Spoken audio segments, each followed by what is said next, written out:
I dress for myself / what you want me to wear a potato sack.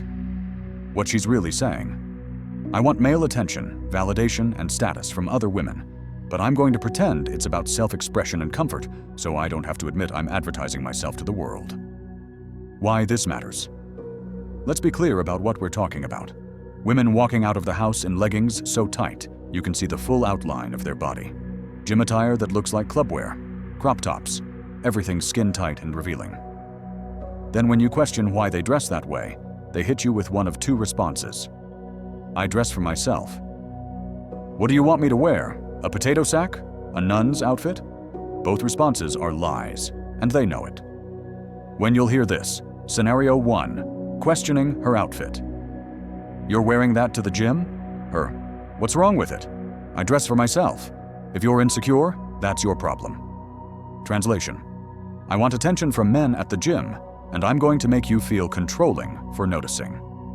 Scenario 2, the extreme deflection scenario. I think there's a difference between looking good and dressing provocatively. Her. So what do you want me to wear? A potato sack? A burqa? It's 2026, not 1950. Translation. I'm going to pretend there's no middle ground, so I don't have to acknowledge that I'm choosing to dress this way. Scenario 3. Social media. It would make her feel shallow or desperate. So she reframes it as empowerment or self-love. She uses the potato sack deflection to avoid accountability.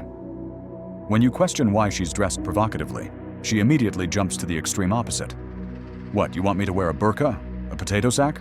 Dress like a nun? This is intellectual dishonesty. She knows there's a middle ground between. Dressing like you're auditioning for a music video, dressing like a nun. But she pretends the middle ground doesn't exist, because acknowledging it would force her to admit she's choosing to dress provocatively, and it's a choice she's making consciously. The middle ground is wearing clothes that fit well but aren't painted on, looking attractive without advertising your body, dressing in a way that shows you value yourself, not just your physical assets. But women who say potato sack don't want to talk about the middle ground. They want to pretend you're asking them to be oppressed so they can dismiss your very reasonable observation. She's seeking validation she should be getting from you. Here's the real reason she dresses like this. Male attention. She wants to be looked at, desired, validated. She wants to know she still has it. Even if she's in a relationship, she wants to know other men want her. Female competition. She's doing it because other women are doing it. Women hate being left out. If every other girl is wearing skin-tight leggings and crop tops, she feels pressure to do the same, or risk being the frumpy one. Validation economy. Likes, follows, comments, DMs. Attention is currency in her world. The more skin she shows, the more engagement she gets. And engagement equals validation equals feeling valued. She's been conditioned to believe her worth is tied to how many people are looking at her. So she dresses in a way that maximizes views.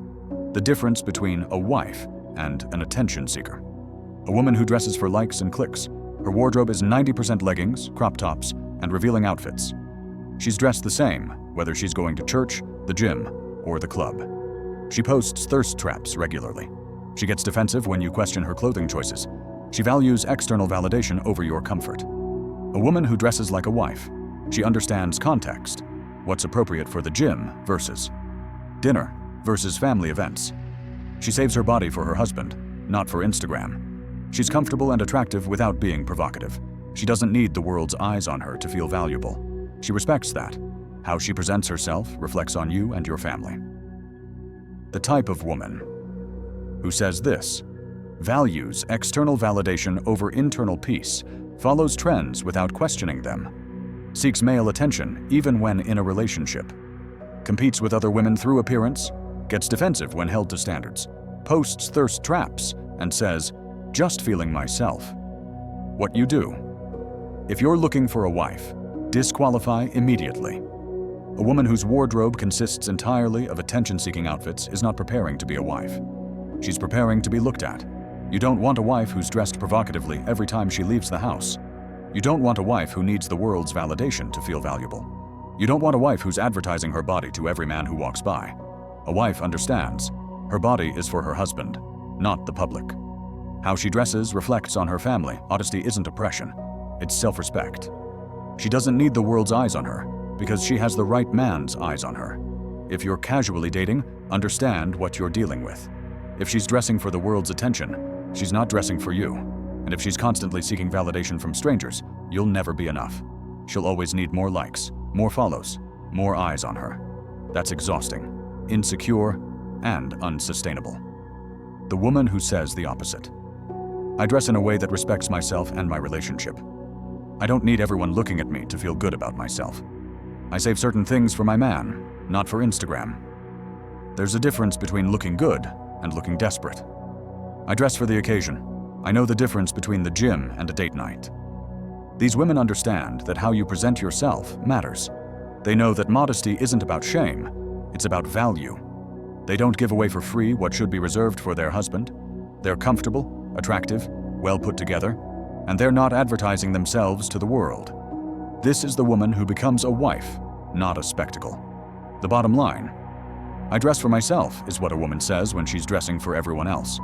If she needed the world's validation before you, she'll need it during you, and she'll need it after you. You can't compete with Instagram. Don't try. Keep it moving.